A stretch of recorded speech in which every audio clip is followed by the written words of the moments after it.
আমাদের কাজ কি, আমাদের এন্টারপ্রেনিয়ারদের কাজ কি, আমাদের উদ্যোগ নিব, আমরা এগুলোকে অ্যাড্রেস করব। এই অ্যাড্রেস করে এই কাজগুলো আমাদেরকে সমাধান করতে হবে স্টেপ বাই স্টেপ। আজকে এখানে এই কর্মশালায় আমি আসলাম, এখানে ভালো ভালো কথা শুনলাম, চলে গেলাম, হবে না। প্রথম টাস্ক ছিল কিন্তু 9টায় আসা হয়নি, আমরা 10:30টায় শুরু করছি। লাইফস্টাইল চেঞ্জ হইতে হবে, মাইন্ডসেট, আমাদের মাইন্ডসেট চেঞ্জ করতে হবে, ভেরি ইম্পর্টেন্ট। আমার মাইন্ডসেট কি, আমাদের গোল কি। হ্যাঁ, আমার একটা স্বপ্ন থাকতে পারে, আমার একটা ব্যবসা প্রতিষ্ঠান হবে। ওই ব্যবসা প্রতিষ্ঠান কিরকম হবে, আমার একটা খামার হইতে পারে, আমার একটা ফ্যাক্টরি হইতে পারে, আমি যে কোনো একটা কিছু, আমার একটা ক্রিয়েশন থাকবে, এটা আমার একটা ফাইনাল গোল। ফাইনাল গোলের আগে আমার কিন্তু ছোট ছোট কি লাগবে, টার্গেট থাকতে হবে। ভিডিও গেমস খেলছেন কিনা জানি না, অনেকে খেলে। একটা বয়সে আমরাও ভিডিও গেমস খেলতাম। আপনারা কি স্টেজ 1 থেকে স্টেজ 100-এ চলে যেতে পারবেন? কেউ পারবেন না। আপনাকে স্টেজ 1, 2, 3, 4 এভাবে করে দক্ষতা অর্জন করে করে আপনাকে 100-এ যেতে হবে। সো আপনাকে প্রথম শর্ত হচ্ছে কি কাজ করবেন, যে কাজটা আপনার ভালো লাগে, অবশ্যই আপনার প্যাশনেট হইতে হবে। এমন কোনো কাজ হাতে নিবেন না যেটা আপনার পছন্দ না। যেমন আমি আমার যে কাজগুলো করি, আমি প্রচন্ডভাবে আমার কাজগুলোকে ভালোবাসি, তাইলে আমার কখনোই আমার কাজে ক্লান্তি আসে না। আমি সবসময়, যেমন আমার ব্যাকগ্রাউন্ড হচ্ছে কি, আমি কমার্সের স্টুডেন্ট, মার্কেটিং আমার মেজর, তো মার্কেটিংটাও আমি ভালো পারি আল্লাহর রহমতে। সো ওইখানে গত 20 বছরে কাজ করেছি আমি সব আর্কিটেক্ট ইঞ্জিনিয়ারদের সঙ্গে। আমার বর্তমানে যে পেশা, আমি সব ইঞ্জিনিয়ারিং কাজ করি। আমার যে দক্ষতা মার্কেটিং, সেখান থেকে বের হয়ে কিন্তু আমি ইঞ্জিনিয়ারিং কাজে চলে আসছি। আমি কিন্তু উৎপাদন করি, আমি প্রোডাক্ট বানাই, সৃষ্টি করি। এটাই আমার ড্রিম ছিল, এটা আমার গোল ছিল। কিন্তু আমি কি ইঞ্জিনিয়ারিং পড়েছি? পড়িনি। এটা পুরোপুরি আমি কিন্তু অভিজ্ঞতা অর্জন করেছি কাজের মাধ্যমে। প্র্যাকটিক্যাল কাজ যে কত বড় জিনিস, কত বড় ফায়দা আপনাকে দিবে, শুধুমাত্র কাজে করতে করতে করতে করতে প্র্যাকটিক্যালি করতে করতে আমি দক্ষতা অর্জন করে ফেলেছি।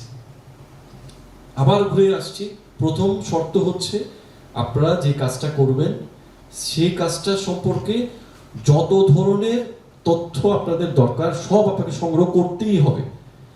সব তথ্য সংগ্রহ করার জন্য বললাম অনলাইন। দ্বিতীয়ত হচ্ছে আপনাকে একটু নোট ডাউন করতে হবে, আপনি কি করতে চাচ্ছেন সেটা রিলেটেড কি কি। আমি যদি এক্সাম্পল দিই, ধরেন আমি একটা পেন্সিল বানাবো, সবাই মনে করে কি এটা কি একটা সামান্য একটা জিনিস, একটা কলম বানাবো, একটা পেন্সিল বানাবো, খুব সামান্য একটা জিনিস। প্রত্যেকটা জিনিসের পেছনের গল্প অনেক বড়, অনেক বড়। এটা আমরা এই বড় গল্পটা যে সুন্দর করে সাজাতে জানে, বাস্তবায়ন করতে জানবে, সেই সাকসেসফুল হবে। এই পেন্সিলটা বানানোর জন্য আপনাকে প্রথমে একটা কোম্পানি করতে হবে,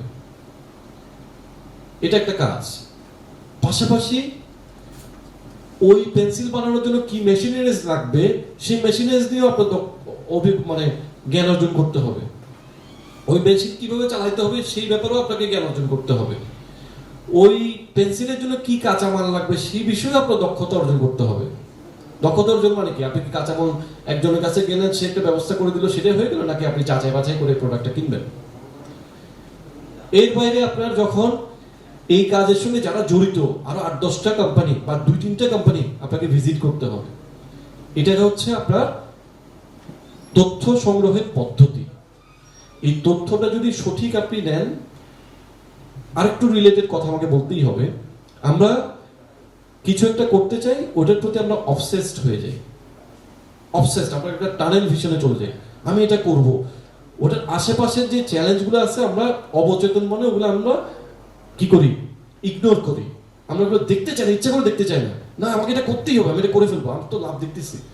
আমি মনে করছি পেন্সিল একটা 1 টাকা দিয়ে বানাবো, 2 টাকা দিয়ে বেচবো। আমার কিন্তু কনসেন্ট্রেশন চলে গেছে ওই শেষ জায়গায়। মাঝখানে পাশাপাশি কিন্তু এখানে যে কোনো থ্রেড আছে, চ্যালেঞ্জ আছে, এটা নিয়ে আমরা ভাবিই না, আমরা এগুলোকে ইগনোর করতে থাকি। এই ইগনোরেন্সটাই কিন্তু আমাদের ব্যবসাকে শেষ করে দেয়। আরো একটা এক্সাম্পল দিব। এখন দেখা যাচ্ছে শরীর চর্চা মানে ব্যায়ামাগার, এটা একটা ব্যবসা, রিসেন্ট ট্রেন্ড। আমি এমনও লোক দেখছি, এটার মধ্যে সেগমেন্টেশন আছে লোকাল, মাঝারি, প্রিমিয়াম। লোকাল যেগুলো লোকাল পাড়ায় পাড়ায় যাচ্ছে, তাদের নর্মাল একটা ইনভেস্টমেন্ট।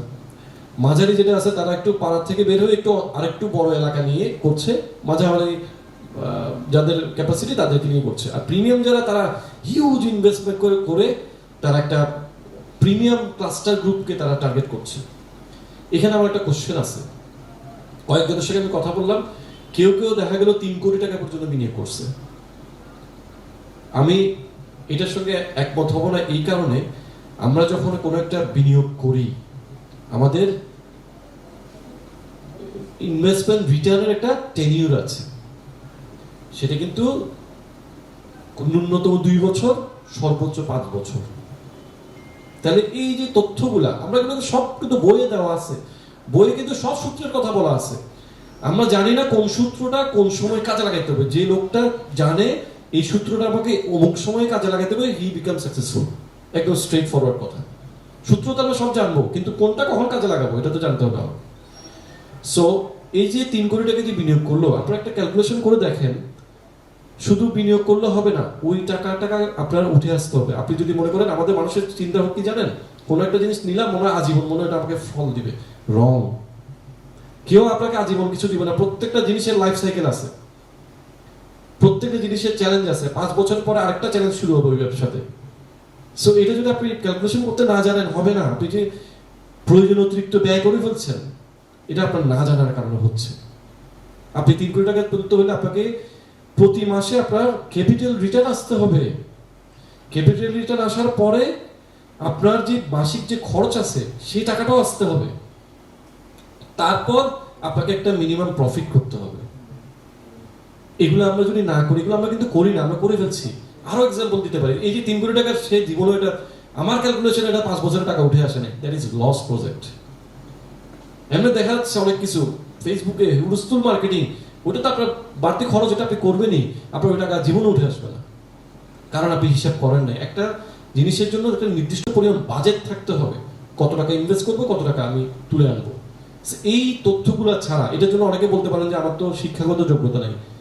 এখানে আমাদের গেস্টরা আসবেন, তারা তাদের কথাগুলো শেয়ার করবে। অনেকে আছেন শিক্ষাগত যোগ্যতা এখানে কোনো ম্যাটার করে না। যে আমার এক্সাম্পলটা আমি কি বললাম, আমি পড়াশোনা করছি মার্কেটিংয়ে, কাজ করতেছি প্রকৌশলীর, আমার কি যোগ্যতা আছে?